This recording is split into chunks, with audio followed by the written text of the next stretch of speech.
Hello students, I am Professor Neeta Fulchand Gaikwad. Welcome in our free education channel English Master. Students, आज के इस lecture में हम पढ़ेंगे class 10 English text book series unit number 2 जो हमने already start किया है. Unit number 1 we I have already taught and uploaded. So please check the playlist link in the description box below. और उस लिंक पर जाकर आप चेक कीजिएगा. क्लास 10 के पार्ट 1 के यूनिट 1 के सारे लेक्चर्स विद क्वेश्चन आंसर्स आपको मिलेंगे. And this is the unit number 2 जो 2.1 आपका पोएम है पढ़ाकर ऑलरेडी अपलोड कर दिया गया है. This is the lesson number 2.2 तो 3 क्वेश्चंस यानी कि 3 सवाल जो 3 महत्वपूर्ण सवाल हैं जो आपको भी अपनी जिंदगी में बहुत ही महत्वपूर्ण जो यानी इंपॉर्टेंट क्वेश्चंस रहते हैं जिसके बारे में हर एक कोई सोचता है. सो इस स्टोरी में भी ऐसा ही बताया गया है. सो इसको मैंने 2 पार्ट्स में डिवाइड किया है. Let's learn the part 1 with full explanation in Hindi. So look at here, he is the king and look at here, he is the हम बोलते हैं ना संत सन्यासी या फिर साधु लोग जो होते हैं.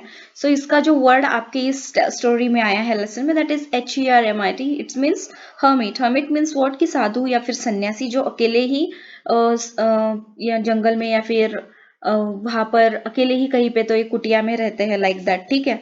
सो ये अर्थ मैंने आपको पहले ही क्लियर करवा दिया है. सो चलिए देखते हैं कि कौन से वो महत्वपूर्ण क्वेश्चंस हैं जो इस लेसन थ्रू हमें पढ़ने के लिए मिलने वाले हैं. सो ये जो लियो टॉल्स्टॉय ये उनका एक फोटोग्राफ है. यहाँ पर उनका टाइम पीरियड था 1828 to 1910. He was a Russian writer who is regarded as one of the greatest authors of all time. वो रशियन राइटर थे एंड उनको greatest authors of all time के नाम से नवाजा गया था. Then he first achieved literary acclaim in his 20s with his semi-autobiographical trilogy childhood, boyhood and youth. उन्होंने जो एक सेमी ऑटोबायोग्राफिकल ट्रायोलॉजी लिखा था यानी कि आत्मचरित्र, उसको चाइल्डहुड के बारे में उन्होंने लिखा था, बॉयहुड और यूथ के बारे में. सो 21 ईयर्स जब वो 21 साल के थे right, that time only he won the literary award. And this is the story, the 3 questions. The parable is a story, short story with a moral lesson. यानी कि पैराबल का मतलब क्या है स्टूडेंट्स? ऐसी स्टोरी कि जिसमें हमको सीखने के लिए कुछ तो मिलता है, कोई तो मैसेज हमें मिलता है. And a parable usually has human characters. और ऐसी जो स्टोरीज होती है उनमें ह्यूमन कैरेक्टर्स होते हैं.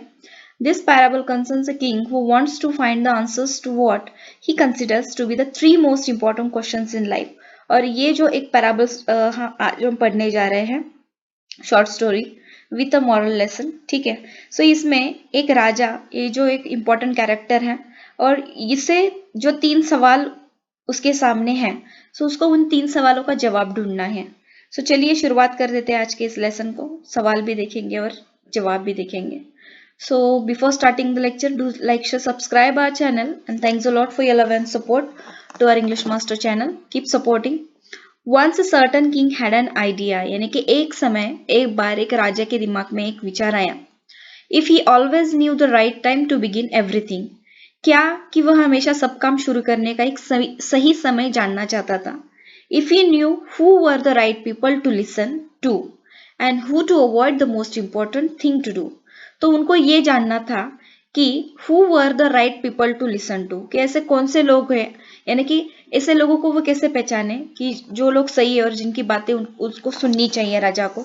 And who to avoid the most important thing to do, और महत्वपूर्ण काम करते समय किन की बात सुननी चाहिए, वो लोग कौन से हैं और किन को हमें अवॉइड करना चाहिए, किनकी तरफ हमें ध्यान नहीं देना चाहिए. He would never fail in anything undertaken a ball. ठीक है. सो इस वजह से वह, अगर ये सब बातें उसको पता होती, यानी कि सब पता चल जाएगी, तब वो किसी भी चीज में असफल नहीं होगा. एंड वो और जो भी वो करेगा वो सबसे महत्वपूर्ण बात उसमें, if he always knew what was the most undertake यानी कोई काम करना, कि अगर वह हमेशा जान सके कि उसके लिए सबसे महत्वपूर्ण काम क्या होगा.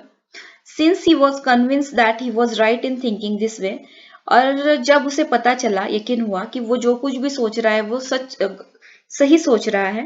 He had a proclamation made in his kingdom. Kingdom यानी कि उसका जो राजपाट है, ठीक है, राज्य है, तो वहां पर उसने एक प्रोक्लेमेशन किया यानी कि एक घोषणा की. He would give a great reward to anyone who would teach him what the right time was for every action. वो उस व्यक्ति को बहुत बड़ा इनाम देगा जो उसे सिखाएगा कि किसी काम को करने के लिए सही समय क्या होगा who the most necessary people were, और सबसे जरूरी लोग कैसे वो पहचान सके, and how he might know the most important thing to do, और वो कैसे जानेगा कि सबसे महत्वपूर्ण जो काम है या फिर सबसे महत्वपूर्ण जो बात है वो उसके लिए क्या होगी। Many learned people came to the court, but they all gave different answers. Court यानी कि जो राज दरबार है, सो कई विद्वान लोग वहां पर राज दरबार में आए, लेकिन सभी के आंसर्स डिफरेंट यानी अलग अलग जवाब थे। In reply to the first question, some said that to know the right time for every action, जो पहला सवाल था यानी कि किसी काम को करने के लिए सही समय जानने के लिए जो पहला उसको आंसर मिला राजा को, that is one must draw up in advance a table of days month and year and must live strictly according to it.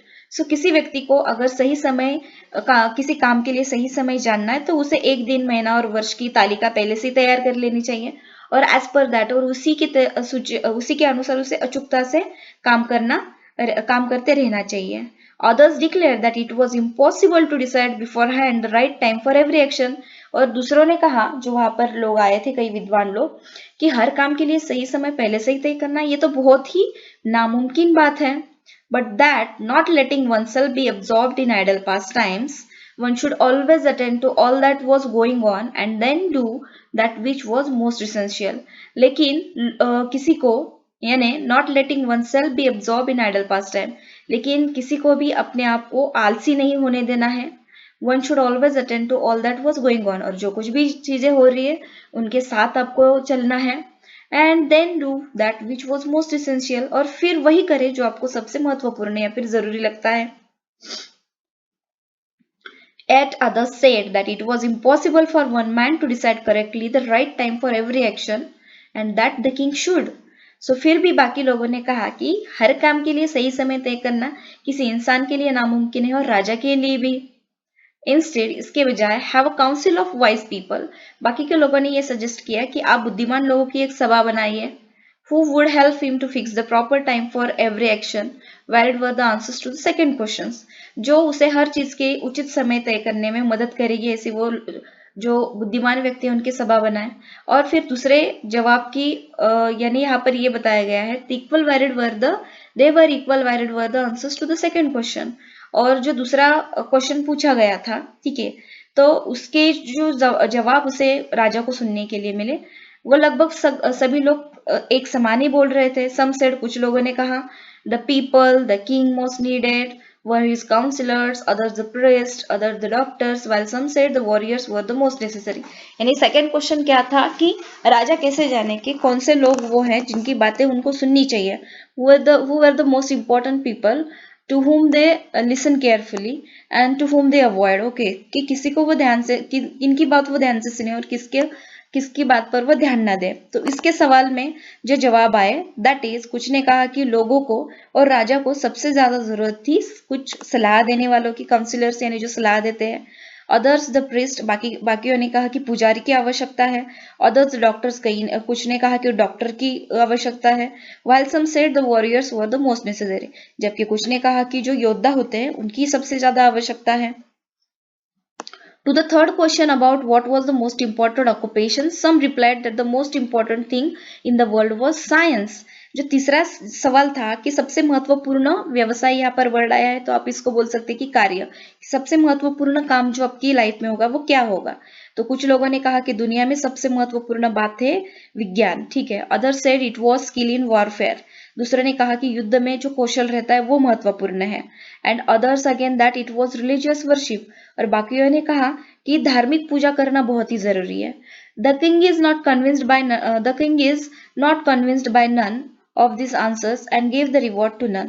सो इन सभी आंसर से, इन सभी सवालों से राजा सहमत नहीं, जवाबों से राजा सहमत नहीं हुआ और उसने किसी को भी इनाम नहीं दिया।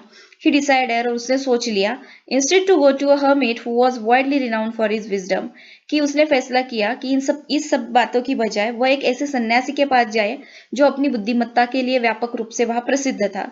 The hermit lived in a small hut in a forest which he never left। और वो जो सन्यासी था वो एक जंगल में एक छोटी सी झोपड़ी में रहता था जिसे उसने कभी भी छोड़ा नहीं था। And he spoke only to common folk, और वो जो सन्यासी था वो सिर्फ आम लोगों से ही बात करते थे।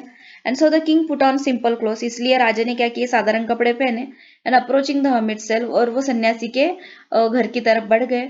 डिस्माउंटेड his horse and left his bodyguard behind, और उसने क्या किया, अपने घोड़ों को वहीं पे ही पीछे छोड़ दिया, और जो उसके अंगरक्षक थे उनको भी पीछे छोड़ दिया, और आगे सन्यासी के घर की तरफ वो बढ़े। When the king arrived, the hermit was digging the ground in front of his hut. जब राजा वहां पर पहुंचे तो सन्यासी अपने झोपड़े के सामने जमीन पर खुदाई कर रहा था। He greeted the king but went on digging. उसने राजा को नमस्कार किया और फिर से खुदाई के काम में लग गया। डिगिंग यानी खुदाई करना। The hermit was frail and weak. Frail यानी कि दुर्बल और weak यानी कमजोर। सन्यासी दुर्बल और कमजोर दिख रहा था। And each time he struck the ground with the spade and turned over a little heavily. Okay. So जब भी वह कुदाल से जमीन पर प्रहार करता और जमीन पर मिट्टी को हटाता तो उसके बाद वो एक जोर से सांस लेता था। The king went up to him and said, राजा उनकी ओर बढ़ा और उनको कहा, उस सन्यासी को, I have come to you wise hermit to ask you to answer 3 questions. So मैं आपके पास इसलिए आया हूँ बुद्धिमान सन्यासी कि आपसे 3 सवालों के जवाब पा सकूं। How can I learn to do the right thing at the right time. पहला सवाल है कि जो मैं सही समय पर सही काम करना कैसे सीख सकता हूँ। Who are the people I most need? मुझे किन लोगों की सबसे ज्यादा जरूरत है। And to whom should I therefore pay most attention? और मुझे किन लोगों पर ज्यादा ध्यान देना चाहिए। And what affairs are the most important and need my first attention? और वे कौन से मामले हैं जो सबसे महत्वपूर्ण है और मेरे पहले ध्यान देने की उन पर जरूरत है। The hermit listened to the king but said nothing. उस सन्यासी ने उसकी बातों को, राजा की बातों को ध्यान से सुना लेकिन कुछ नहीं कहा। He just spat on his hand and resumed digging. उसने बस अपने हाथ पर से कपड़ों को ऊपर सरका दिया और खुदाई शुरू कर दी। स्पैट का मतलब होता है यानी कि काम कर करके जब आपका हाथ थक जाता है तो उसको थोड़ा सा झटका देना। हाथ को झटका देने के बाद वापस से वो खुदाई के काम पर लग गया वह सन्यासी। The king watch in silence for a while, राजा शांत रूप से मौन में देखता रहा।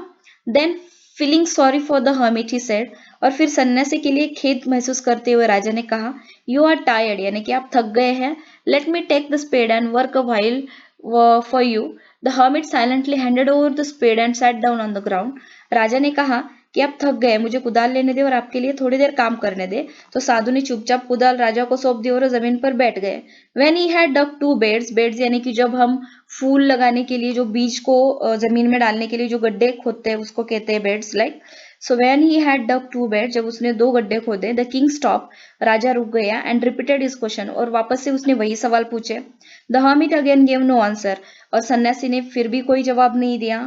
बट रोज, रोज का मतलब गुलाब का फूल नहीं है स्टूडेंट, इट मीन्स की आगे बढ़ाना, हाथ आगे बढ़ा। But rose stretch out his hand for the spade and said, लेकिन कुदाल के लिए अपना हाथ आगे बढ़ाया और राजा से सन्यासी ने कहा, now rest while and let me work a bit, कि आप थोड़ी देर आराम कर लो और मुझे थोड़ी देर काम करने दो। But the king did not give him the spade and continued to dig, लेकिन राजा ने उसे कुदाल नहीं दी और खुदाई का काम जारी रखा।